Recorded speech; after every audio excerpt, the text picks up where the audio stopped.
Hello everyone and welcome back to your favorite political satire show, With the Facts. I'm your host, Jack Kessler. And I'm Thomas Kohler. Let's get to it.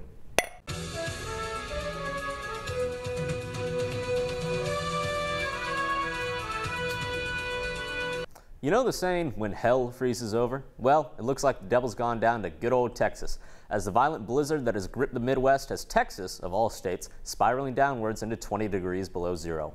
As if to mirror the wildfires that have perpetually consumed California since the dawn of time, Texas, along with much of the American Midwest and Northeast, has suffered from a series of major snowstorms that have left thousands of citizens without power, heat, or water. The state was unprepared for such a disaster, and it's become clear that firing shotguns and pistols into the air and yelling, "Yeehaw!" does nothing against a couple thousand pounds of snow. Many Texans are also surprised to hear that Texas Senator and guy who somehow looks less manly with a beard, Ted Cruz, had his feet propped up, getting a tan, and drinking a mojito in Cancun, Mexico, while some of his constituents were quite literally freezing to death. No joke, fatalities have been reported. The senator fumbled and baffled his way back to the stage, trying to explain that he was conducting climate research to help during the crisis, which even Texans weren't fooled into believing. Still, what surprises me the most is how a majority of his supporters, whether Texan, Republican, or Texan Republicans, are surprised by his behavior. Really? You're surprised? Ted Cruz has spent his entire political career displaying the courage, integrity, and leadership skills of a mollusk, and you're surprised. If you're a college student who's thousands of dollars in debt, hoping that the newly elected President Biden would help to relieve some of said student loan debt, good news! You can finally stop waiting. That's right, you poor schmuck. Biden has finally announced that he won't support any debt relief greater than $10,000. Our condolences to all the Bernie bros and Warren girl bosses out there working 3 jobs. But if you are an illegal immigrant waiting for a path to citizenship, then you should also worry, because Biden has already broken his 100-day deportation moratorium and given ICE even more enforcement power to decide if you are a threat to national security. Surely you will at least be getting the $2,000 stimulus check Biden promised would roll out immediately. Right? Wrong. You'll actually only be receiving a $1,400 stimulus check whenever Congress decides to pass it. If you're feeling stressed or betrayed by the news that you voted in another establishment politician who won't do anything for you, don't worry, you're not alone.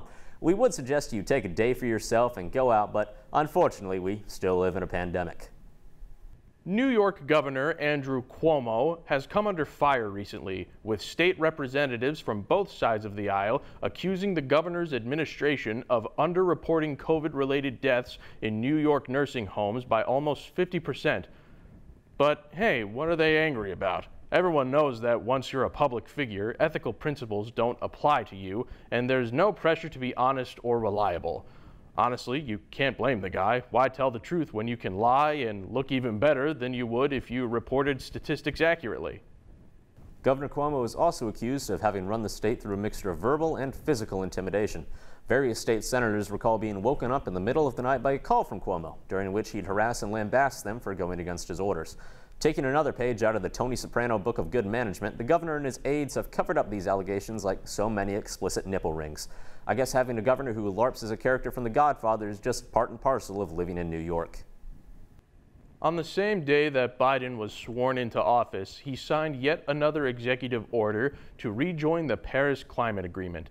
The Biden administration says that tackling climate change is the top priority. When Biden announced that the United States would be rejoining the pact, foreign leaders rejoiced, probably because the U.S. alone has reduced more greenhouse gases than any other country since the industrial era. Biden plans to spend $2 trillion on the increased use of clean energy over the span of 4 years. First of all, I didn't even know the U.S. had that much money to spare.